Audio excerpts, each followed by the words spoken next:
Hello बच्चों, let's read the question. इस question में हमें बोला गया peptide bond is formed between NH2 that is amino group and carboxyl group of adjacent amino acid with the formation of, यहाँ एक blank दिया हुआ है, dash bond with dash release of a water molecule। तो इस question के लिए हमें ऑप्शंस दिए गए A Easter with, B Easter without, C amide with और D अमाइड विदाउट। तो ये दो अलग अलग ब्लैंक के लिए ऑप्शंस हमें दिए गए हैं। नाउ इस क्वेश्चन के लिए हमारा की कॉन्सेप्ट हो जाएगा पेप्टाइड बॉन्ड फॉर्मेशन। तो इसके लिए हम लोग सबसे पहले बात करते हैं कि पेप्टाइड बॉन्ड कैसे फॉर्म होता है, ये पेप्टाइड बॉन्ड है क्या। पेप्टाइड बॉन्ड को हम लोग डिफाइन कर सकते हैं by the linkage of carboxyl group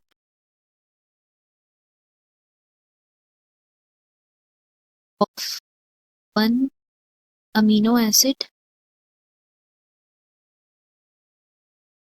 with the amino group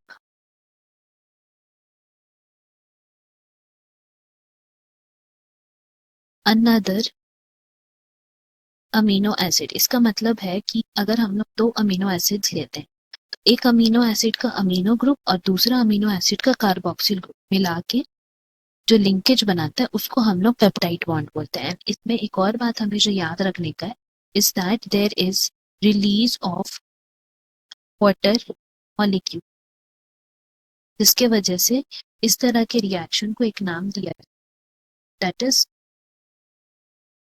name peptide bond formation का जो रिएक्शन होता है it is named as dehydration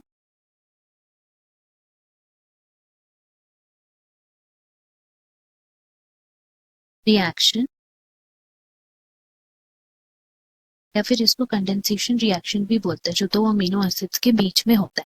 now we will be talking कि ये कैसे एक्चुअल में फॉर्म होते हैं। तो लेट अस से यहाँ पे अगर हम लोग एक अमीनो एसिड लेते हैं लाइक NH2, ये हमारा जनरल स्ट्रक्चर है अमीनो एसिड का।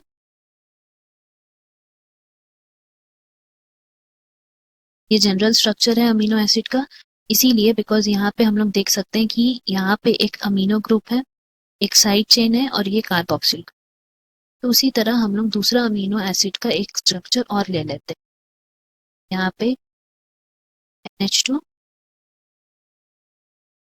R साइड चेन वाला और फिर कार्बोक्सिल ग्रुप। तो ये दो अमीनो एसिड हो गया, इसमें हम बोल सकते हैं ये first amino acid,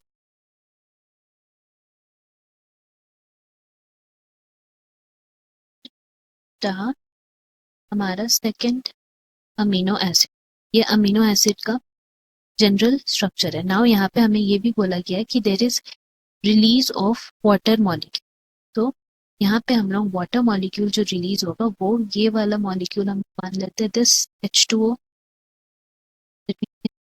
H2O release हो गया। अब जो हमारा नेक्स्ट स्ट्रक्चर बनेगा it will be formed as follows.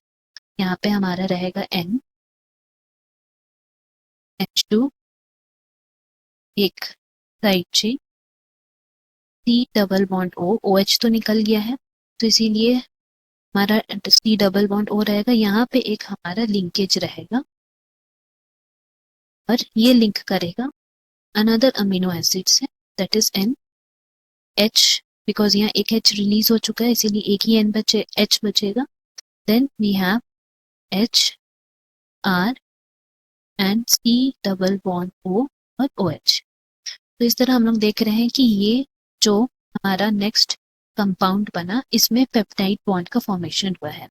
It means ये जो बॉन्ड बना है इसी को हम लोग पेप्टाइड बॉन्ड फॉर्मेशन बोलेंगे, जिसमें वाटर मॉलिक्यूल रिलीज हुआ है उसी वजह से ये पेप्टाइड बॉन्ड बना है। तो एंड इसी रीजन के वजह से ही हम लोग बोलेंगे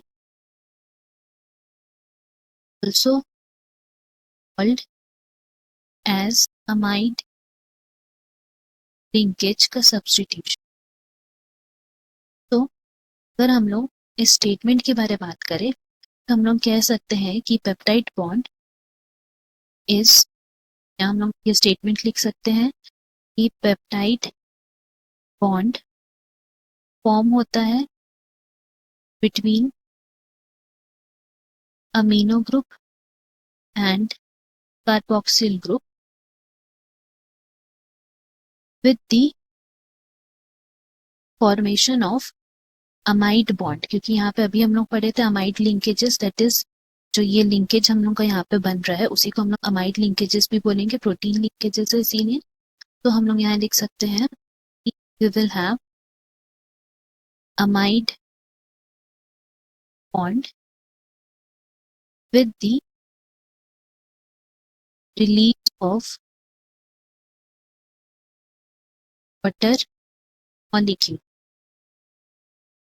that means यहाँ हमारा रिलीज होगा वाटर मॉलिक्यूल और अमाइड बॉन्ड का फॉर्मेशन भी होगा। तो इसीलिए यहाँ पे हमारा करेक्ट ऑप्शन हो जाएगा option C, that is amide bond and with the release of a water molecule. That is the reason why यहाँ हम लोग लिख सकते हैं option C is correct answer. You have understood? Best of luck. Thank you.